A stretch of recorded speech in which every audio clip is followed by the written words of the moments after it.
Baiklah, di sini saya akan menjelaskan bentuk fungsi pelabuhan dan sungai dalam dinamika sejarah. Pembahasan pertama yaitu mengenai pelabuhan. Pelabuhan adalah tempat yang terdiri dari perairan dan dataran yang memiliki batas-batas tertentu.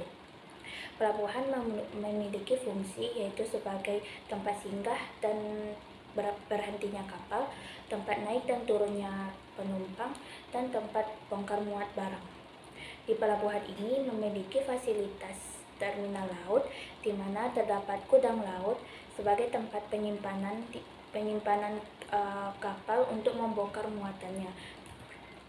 Menurut Peraturan Pemerintah Nomor 11 Tahun 1983 mengartikan pelabuhan sebagai daerah tempat berlabuh dan tempat bertambahnya kapal laut, serta kendaraan air lainnya untuk menaikkan dan menurunkan penumpang, bongkar muat barang, serta merupakan daerah lingkungan kegiatan ekonomi. Selanjutnya beralih pada bentuk-bentuk pelabuhan. Pelabuhan memiliki bentuk-bentuk, yaitu pelabuhan pantai yang merupakan pelabuhan yang terletak di tepi pantai. Contoh dari pelabuhan pantai ini yaitu Makassar dan Balikpapan. Pelabuhan sungai yaitu pelabuhan yang terletak di tepi sungai yang bisa mengakses daerah pedalaman. Pelabuhan sungai ini terletak di tepi sungai dan agak masuk ke pedalaman, misal Pelabuhan Samarinda, Palembang, dan Jambi.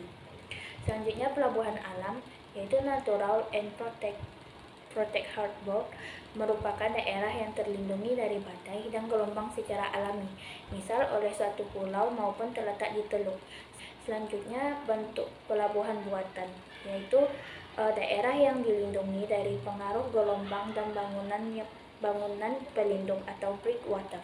Pelabuhan ini juga bisa disebut dengan buatan karena kedalaman air pelabuhan tidak sesuai dengan standar hingga harus dilakukan pergerukan. Contohnya pelabuhan yang terletak di Tanjung Perak dan yang terletak di Tanjung Mas. Selanjutnya pelabuhan semi alam, yaitu semi natural harbor, yaitu campuran dari pelabuhan alam dan pelabuhan buatan. Selanjutnya yaitu fungsi dari pelabuhan.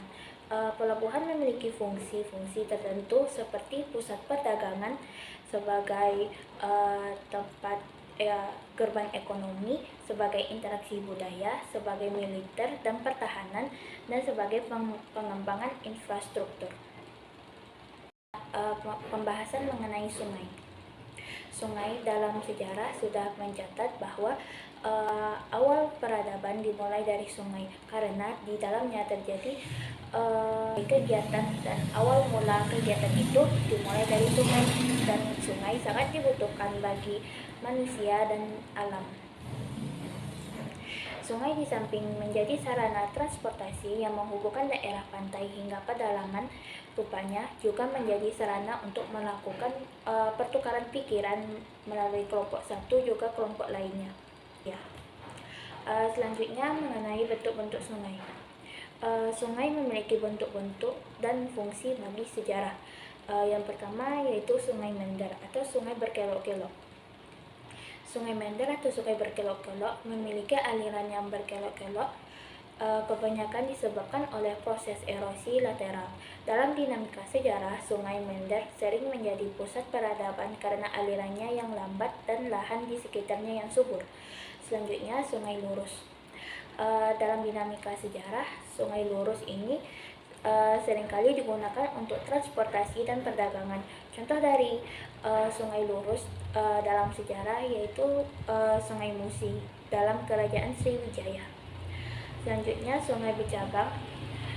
Dalam dinamika sejarah, sungai jenis ini sering terdapat di daerah pegunungan atau gletser.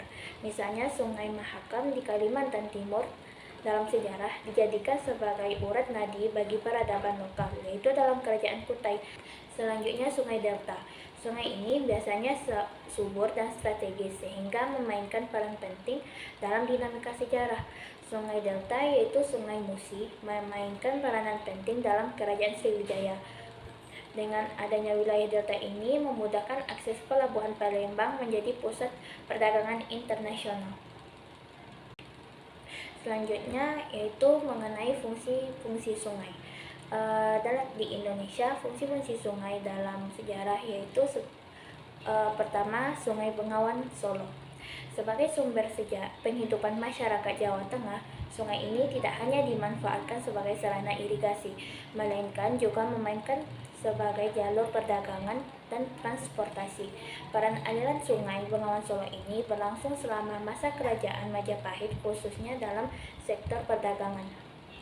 Selanjutnya, fungsi Sungai Batanghari, yaitu Sungai Batanghari terletak di Jambi, yaitu sebagai daerah tujuan pelayaran dan perdagangan internasional.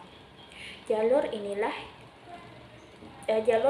Island Waterways Sungai menjadikan Jambi sebagai daerah tujuan kontak dagang. Hubungan perdagangan dilihat dari komoditas Jambi berupa hasil hutan seperti kapur, barus, kayu gaharu, kayu cendana. Selanjutnya, Sungai Tulang Bawang di Lampung. Dalam sejarah, distribusi dan perdagangan lada, terutama di wilayah ini, termasuk hingga ke pedalaman Palembang, sangat bergantung pada peran Sungai Tulang Bawang.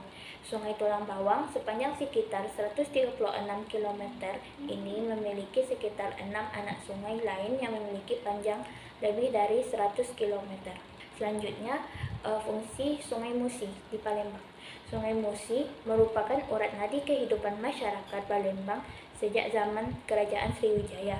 Keberadaan Sungai Musi menjadi penting dalam kehidupan masyarakat Palembang. Kota Palembang tumbuh dan berkembang dimulai dari tepian Sungai Musi. Palembang dulu pernah menjadi sebagai pusat Kerajaan Sriwijaya pada abad ke-8. Kebesaran Palembang pada masa Sriwijaya tidak luput dari berbagai bidang kehidupan seperti politik dan ekonomi. Mungkin sekian penjelasan materi tentang bentuk fungsi pelabuhan dan sungai dari saya. Jika ada salah dan jangkalnya, saya mohon maaf. Sekian.